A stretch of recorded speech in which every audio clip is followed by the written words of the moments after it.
Presiden Amerika Syarikat Donald Trump kini berdepan tentangan yang semakin ketara daripada ahli politik sendiri di Kongres ketika tekanan menjelang pilihan raya pertengahan penggal midterm 2026 semakin meningkat. Beberapa ahli parti Republikan mula menolak beberapa agenda utama Trump, termasuk isu perang dengan Iran, cadangan dana khas bernilai Amerika Syarikat 1.8 juta bilion serta beberapa pelantikan individu yang dianggap kontroversi.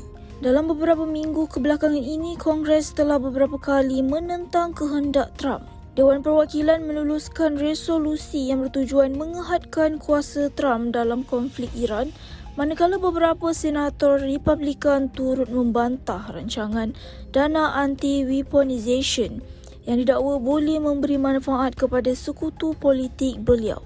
Ketegangan dalam parti Republikan dilaporkan semakin memuncak selepas Trump campur tangan dalam pemilihan calon parti dan menyasarkan beberapa ahli Republikan yang bertanding semula dalam pilihan raya akan datang. Vanakkam Max, dunia OTT Tamil baru anda. Dari tempatan hingga global, daripada klasik ke terkini, daripada trend moden ke warisan budaya, semuanya ada di satu platform. Hiburan dan maklumat, lebih segar, lebih dekat, lebih menyeluruh. Nikmati pengalaman premium pada harga mampu milik.